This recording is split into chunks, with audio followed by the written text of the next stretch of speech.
No one could pull off a Dickies jumpsuit like Uncle Ralph. Not a chance. All right, there we go. Now, everybody, you out there? Where you watching from? Yeah, we got people watching. Our screen is frozen, but you know what? We're gonna carry forward. I've never looked better. That is a great. I wonder if people are seeing that frozen that way. If you are, let us know how much you like Grayson's pose hey, there. Newport News, just down the road. All right. Oh, nice. Well, we are going to operate as if everything is working perfectly. Hopefully the audio is back to where it used to be. I just went back to my old podcast mic. So, yes, I'm going to log into our... I can't believe it's been a week already. Mm-hmm. Here we are, another Wednesday down. Yeah, we were on Salvage last week in Timberville, and I think it's a perfect place to start, giving a huge shout out to the town of Timberville because we got a lot of love, enormous amount of support from what seemed like the entire town. Yeah. Good people came out to see us. The mayor, I mean, the whole neighborhood around that house was like, you know, chiming in on the, hey, I'm down the street watching, you know, like. And really it was cool. built for their mayor, or their mayor at the time built it. And so it had a lot of local provenance. Yeah. The house itself. It was, that there we go. Now we're keyed in. Yeah, so the Timberville, Virginia, which was 20 minutes from Harrisonburg, Virginia, where JMU is, was where we were salvaging last week. If you follow us on Facebook, you saw all the cool photos that Ted took and posted. Our live stream was from Timberville. Tell us a little bit about the house. So the house was built in I think early 1900s, Queen Anne style. A lot of beautiful gingerbread fretwork on the exterior, and then sometime around 1918 maybe they decided to electrify it. It was gas before then, so they kind of cut up the floorboards upstairs so they could hang chandeliers in the first floor. So yeah, I mean, we were, and you know, even though they cut up the floorboards and reinstalled them, we still were able to salvage the flooring, which we haven't been able to do on a salvage job in a while. Yeah, and now is the perfect time for me to flash up some pictures if you haven't seen any. Let me switch back to this screen. So here is what happened just after we salvaged the flooring. Who knows who that man is in the background? Yeah. Post if you know who that is. 5 points if you can guess who's in the background. Yeah. If you guessed Maui Dave, the truck driver / man of many, many other talents, and you're correct. My godfather, you are correct. Dave is the godfather. Always there. Everybody. He's the godfather of salvage. Yeah, but so we, sometimes when the floor is on the second floor, and you got a window nearby, sometimes you just chuck it out the window. So this is all 4 to 5 inch wide heart pine tongue and groove flooring, which we de-nailed on site and wrapped, and we will be. Yeah, it doesn't look like this anymore. Right. This is step one. But I gotta hand it to Maui because he was out there doing the leg work, de-nailing and making a sense of this mess that we gave him in the 30-degree weather, whatever it was. I mean, it's sunny, colder, but it was cold, and it's outside, and depending on which way the wind was blowing, it's agricultural area, through the Shenandoah Valley here. Yeah, so every now and again you could catch a whiff of downwind, downstream, some of the agricultural progress going on. So anywho, always a shout out to Maui who helps us in the field. He comes with us every job. You might see him in the background a lot, and he likes to call himself the truck driver, but he's obviously so much more than that. Very humble guy. He's often the first person that you talk to if you come see us on site. He's not running interference. That means that's more of a negative word than I want to say, but he's often sort of there. But it is unsafe to just walk onto a construction site. Yeah, so please don't do that. And illegal. So yeah, but he's the one who's going to make sure you guys are cool and we're cool and everybody's cool. If we're cool, if you're cool. I know I'm cool. So be cool. Are you cool? I'm cool. I'm cool. Are you cool? Yeah. I'm cool. So that was a really cool house. We could have spent another 2 days there salvaging all kinds of things. But I figured I'd flash up some pictures for those of you who didn't see. This is Dad inside taking out a old mantle.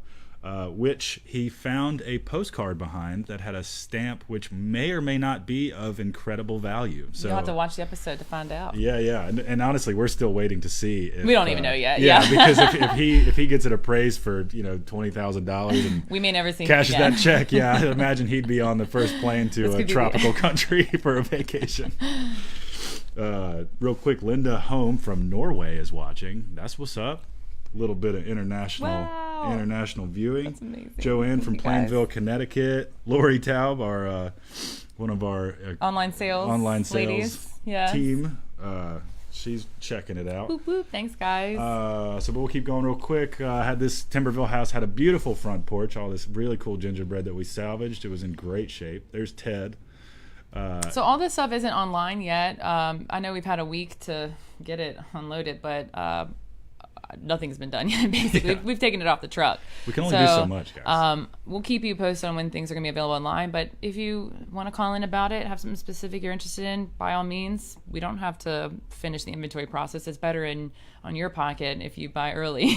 Yeah, and that's the thing too. If we are really trying to work out the details of what is involved, if you want to come buy from us in the field. Obviously there are safety concerns with coming to find us on a working job site where there's equipment and power tools and overhead obstacles and things going on. And, sometimes that salvage job is being filmed for the show. So there's other things you want to avoid when we are filming for the show. So reaching out to us is probably the best thing to do. We have an email that is I want that. At blackdogsalvage.com, or just find any of us on Facebook and hit us up in the messenger. It's very imperfect, our process of reaching out to us because we're busy. But we have people that are watching our social media all the time, and so if you comment a question anywhere, just like we try to answer in these live videos, do the same thing if you see something you want. If you can't remember, I want that at blackdogsalvage.com. Post a question wherever you can, and we'll try to answer you. Just say, I saw this in this post. Do you still have? I want it. And and a lot of the times, getting to us before we have to touch it a bunch of times and denail it and prep it and inventory it and weigh it and measure it. The sooner you reach out to us, the cheaper it's going to be because we have to pay for our employees to move it, denail it, to process it, to house it, and feed it together. As we say. Right? Yeah, transport it, to store it. Got a dog over here who wants some attention. So anyway, that's the Timberville house. We had a great time. We got some good stuff. The end of the episode, the end of the salvage job was Dad and Robert ripping out this beautiful turquoise colored beadboard. I'm looking forward to that episode because of a lot of things. But it's always cool when Mike and Robert work together, kind of like they did in the old days. I feel like now we hit a job, we split up in 5 different directions, and whoever comes out alive wins. right. As long as stuff's getting on the truck, it's a win. So shout out to Timberville. That was awesome. It's great to see that people understand the value of salvage and helping that stuff live on. Making the best of a bad situation. Jack Bromley's watching. Here. Heck yeah, Jack. Dude, thanks for supporting us and everything. Teresa Brown commented, just used your galvanized paint on a dresser. Love it. Yay! That's awesome. Awesome. Thank you for supporting our paint line. Love to hear when people conquer their weekend projects with the Black Dog paint line. So blackdogsalvage.com. Check that out. Moving right along, a few weeks ago we went live also from a house in Martinsville. You guys showed up in the numbers, huge numbers, and that was awesome. We took you, we showed you more than we probably should have. We're learning. But that's what to do pretty cool behind the scenes. But if you guys remember, we may or may not have talked about the big box bay window that was on the back of that house. We have it. That's the wrong one. This bad boy. This was on the back of that house. The house, for those of you that raise your hand if you want to see us salvage this. Yeah. Would you like to see this in an upcoming episode? Because stay tuned. We've already done this technically, but it looks challenging now just looking at it again. It is daunting. But this was a big old brick house in Martinsville that the attic caught fire and it was 1939. Going to get torn down. This is the inside. All these, and here is it on dollies. Shout out to Snaplock Dollies. They're awesome. Yeah, they support us. They support us everything and we our do. salvage. But this is it in our showroom. We have yet to fully do our research and price it, but this bad boy is on display. Come check us out in Roanoke at our main showroom, 902 13th Street Southwest. And stay tuned for the mistakes we made while salvaging it. Oh, yeah. We were just doing interviews a minute ago. And, reliving the experience. There were some things that were broken on that thing that I didn't know about that day. So it's going to be a good ep. Oh, man. Tony Comer says, love your show. Think Robert needs to lighten up a little. Have some fun. Hey, somebody's got to keep us in line. Yeah. I mean, yeah. You're not wrong, but it is nice to have someone who's mission driven. Exactly. And keeps us on. Exactly. Yeah. Somebody's got to be the bad guy, and I'm glad it's not me. Well, good cop, just bad ask cop. her, right? Yeah. Yeah, off camera. That's another story. So moving along, again, I want to do a quick shout out to this awesome publication, Architectural Salvage and Antique Lumber News. I'm a little late to the game here as far as giving this a shout out. This particular one was published. This is the February one, but Stella, keep down, would you? There was an article. Does anyone recognize this guy? Who is? There was an article published. Who is that? By Jennifer Rude Klett. You can find her on Facebook, and actually, this is the Facebook page for Architectural Salvage and Antiques Lumber News. They do an incredible job of culling all the different architectural salvage companies out there. Because there's obviously a lot of people that do this. It's not, it's not just us. They're all over the country, all over the world. And if I'm correct, this article was about the next generation. Like, how are we gonna? It's not just a bunch of old guys doing it. It's a bunch of young people, men, and of course women. Of course, yeah, absolutely. All these teams mentioned in this article were. Yeah, again, the point was next generation salvagers, and there are men and women teams making this happen. I wanted to do a quick shout out to the people that were mentioned in this article. We got Little Doc's Architectural Salvage, run by Doc C. Keys in Indianapolis. Got Catherine Meyer of 7th Street Salvage in Macon, Georgia. And then Mark Razuski, sorry if I murdered that, in Madison, Wisconsin. And then they featured us, and Grayson and I got a shout out in the article for Gen 2, as we say, Gen 2. So yeah, it was really cool. I was honored to be asked to give some words about the next generation of salvage. It's a really cool article, and Tay had some awesome poignant things to say. I really got to hand it to him. Thank you. He did an awesome job. Well, when you're asked, when you're given the opportunity to I'd type almost it want up, to read it to them, but I didn't. If I knew like which points to grab, you just have to go look it up.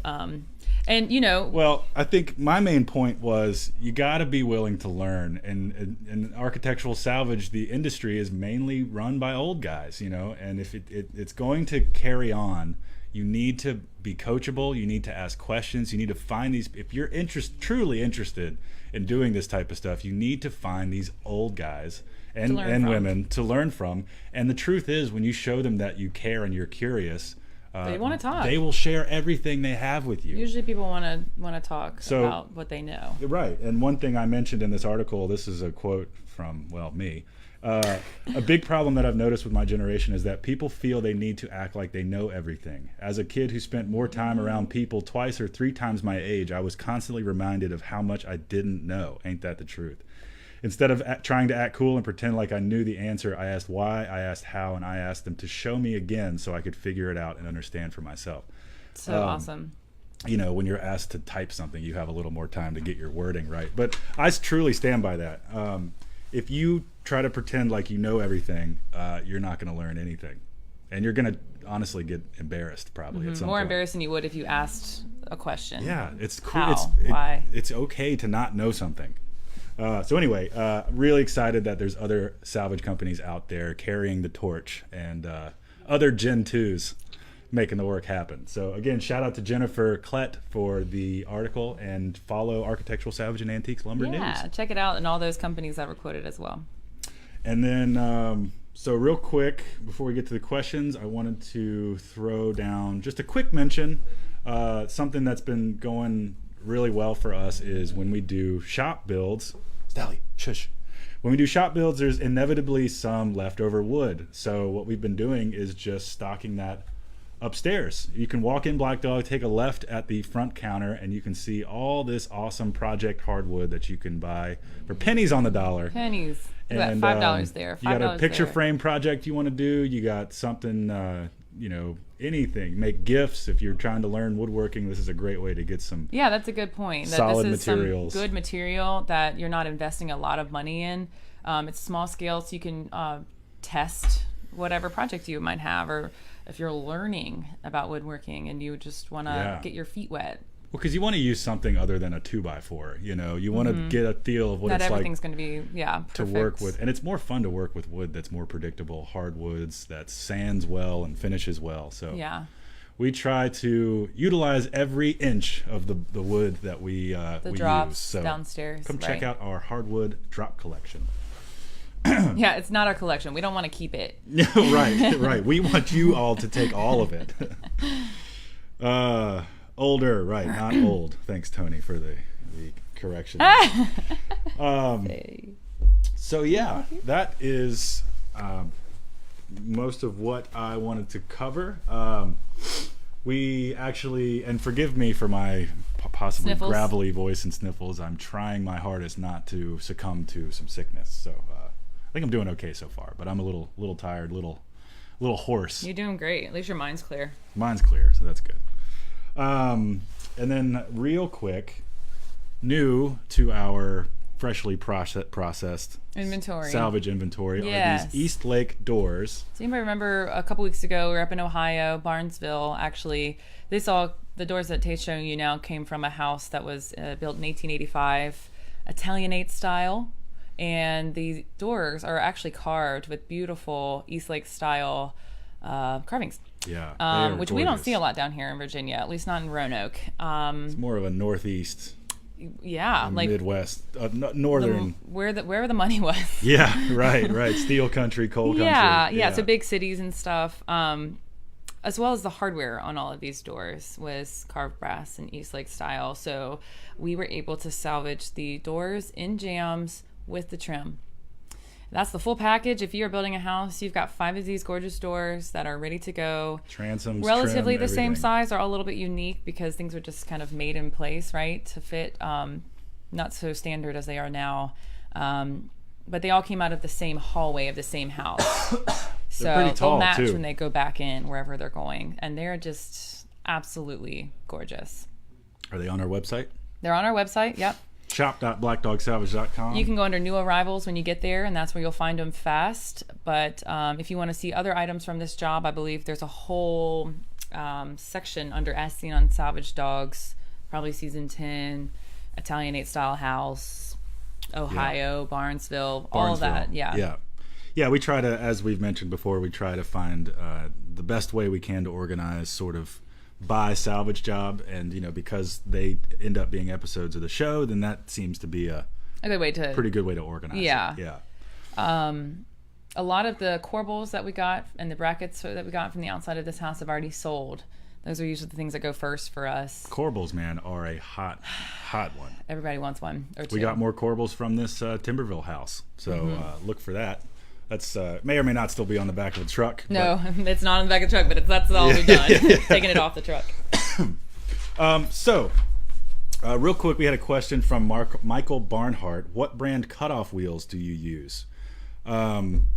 Really, it's best to just get them from an abrasive supplier. We go, like Milwaukee, or is he asking the actual wheel? The wheel itself.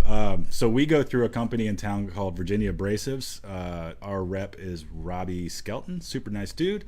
But it's best to go through a supplier instead of Lowe's or a hardware store because their markup is insane on cutoff wheels. It's ridiculous. You get one cutoff wheel for $5 or something. I mean, and you go through them quick, so that adds up real fast. So look for, if you need to buy cutoff wheels or really consumables, it's best to find a supplier like a welding supplier or metal supplier in your town. And again, that helps support small businesses as well. So it's sort of a win-win. You save money, and you kind of cut out the middleman of these big box stores. So that is my 2 cents on that. I think Good question. We don't get that question often. Yeah. We used Klingspor for a while, but now we use I honestly can't remember the brand, but because it changes. The suppliers are often looking to upgrade, go to the next, the best technology. So definitely good to partner with companies like that. So, yes. What's on your mind? Anything? What's on my mind is I just got a message from the warehouse about a customer over there that has a question, and so I'm a little bit distracted. I'm sorry. You do that. I'm going to talk about something real quick.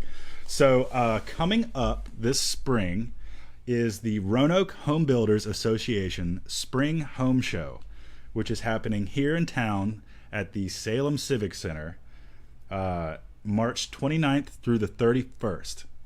And Black Dog will have a booth there. Our own paint experts, Swooze and Karen, will be doing paint demonstrations. So as we mentioned before, our paint is great for furniture overhauls, and these 2 lovely ladies will be there showing you how it's done. And also big news, the 30th of the 30th of that 3-day event, Mike and Robert will be doing a presentation at 1, sort of a Q&A. They're talking about the stone house and what it was like to overhaul that house and how we turned it into a I want to sit in on that. Luxury vacation rental property. Yeah, that's awesome. Yeah, because maybe they'll have their words figured out. Yeah, it'll be a good story. Well, there's always more that you can learn a new story that comes out of the woodwork, if you will. Our story is a long and winding one. Mm-hmm. And every time we answer that question, we get a different answer. Definitely. On that topic, check out the Stone House if you're looking for things to do with friends, family, coworkers, associates. Great place to stay right here on the Greenway in Roanoke, which is now it's like less than a mile from connecting Salem, Benton, and Roanoke. That's probably 30 plus miles of walkable Greenway. A lot of it's right along the Roanoke River, parks. So the Stone House is right on that, right behind Black Dog. Right here near the Grandin Village and 5 minutes from downtown. So if you're looking for a place to stay, come check out the beautiful Roanoke Valley and stay at the Stone House, y'all. Come on. So also, well, let's see. I can't talk about that yet. One more quick thing. As I mentioned before, the Celebrity Tip-Off, which is a fundraiser for an awesome charity here in town, the Family Service of the Roanoke Valley. This is me and my beautiful friend Madison, who are one of the dynamic duos. This flyer, as you can read, says you can buy $10 raffle tickets for a chance to win $1,000. Where are they on sale, Grayson? Here at Black Dog Salvage, as well as other places around Roanoke. You can... Ooh, sorry, Stella. You can... you don't have to be present at the event to win. It's just another way to raise money for Family Service of the Roanoke Valley. And Grayson's on the board. She helps. I'm on the planning board for this, or the committee for this event. Yes. So the tickets will go to support Tay and Madison's Tip Jar. And we want them to win because they're the best, but it's all obviously in good competition for charity. So. Right. All the tips go to the nonprofit, in this case, Family Service of the Roanoke Valley. Go to fsrv.org to learn more. Come to Black Dog and or online and buy you some raffle tickets. Get some raffle tickets or buy a ticket to the event. It's $125. That money gets you a 4-course meal. Table. 25 of it goes to the charity itself, and I will be participating as I will be representing my production company, Lift Arc Studios. We will be auctioning off a $500 value advertising video for your brand, yourself, your company, to be used anywhere, website, social media, that kind of thing. And Madison, we are still working out the details, but Madison owns Glam House Day Spa, and we're working on getting an auction item that incorporates both of our services. So stay tuned from that. We will undoubtedly be blasting it everywhere on social media. Follow me at Tay Whiteside on Instagram. The link to the thing, this is in my bio. So thank you guys for any and all support. I know I've had a bunch of family and friends already donate, so that's pretty special. And that will be April 11th here in town at the Shenandoah Club. So come check it out. Come watch me make a fool of myself. No. Yeah, well, Tay's always entertaining, so that's guaranteed. Well, at least there's always some sort of entertainment value. Give the people what they want.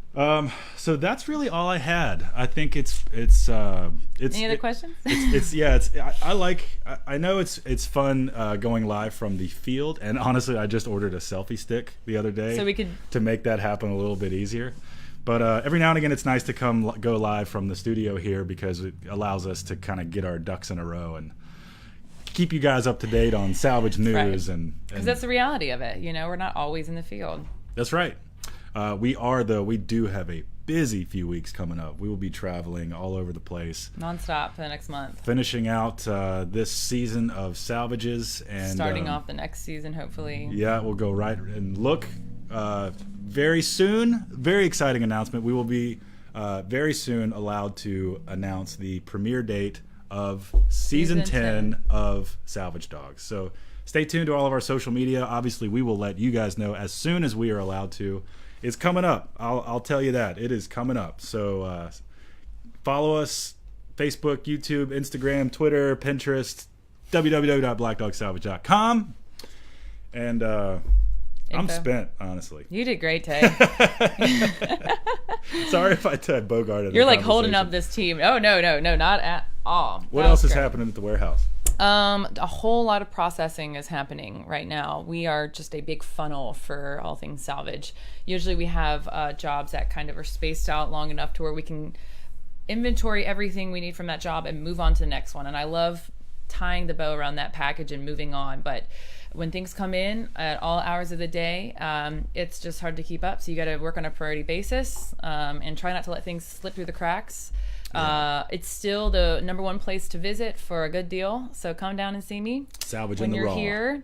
Salvage in the Raw. That is 629 Ashlon Street, just across the bridge from our main place. Information here on our website. We've got maps here. If you're at BDS 1, our main store, our main location. If you're here, ask for a map to get to the warehouse.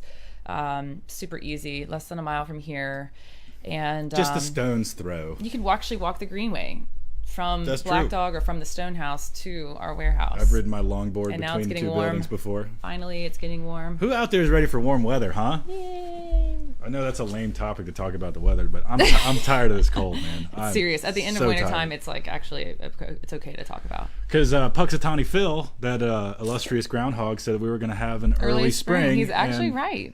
I mean, if this stays this way. Yeah.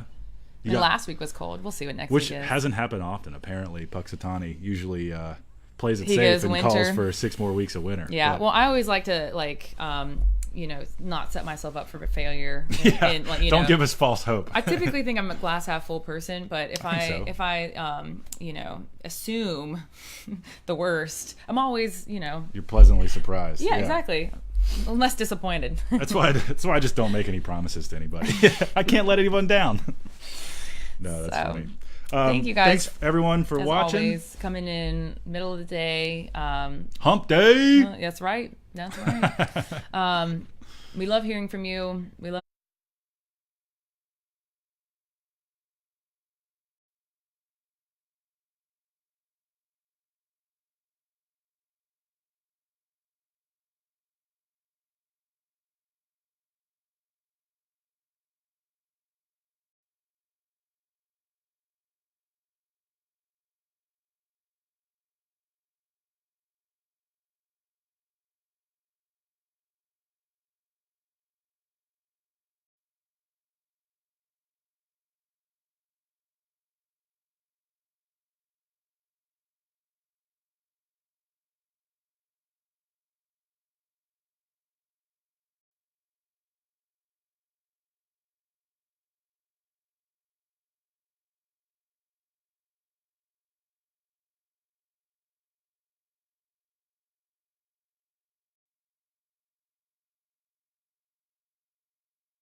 Thank you so much. Bye, guys. Hold it. Hold that smile. Hold that smile. Perfect timing. I just got a phone call. Perfect. Take it. You're good. It's a scammer. Error ending broadcast. No, I want to end.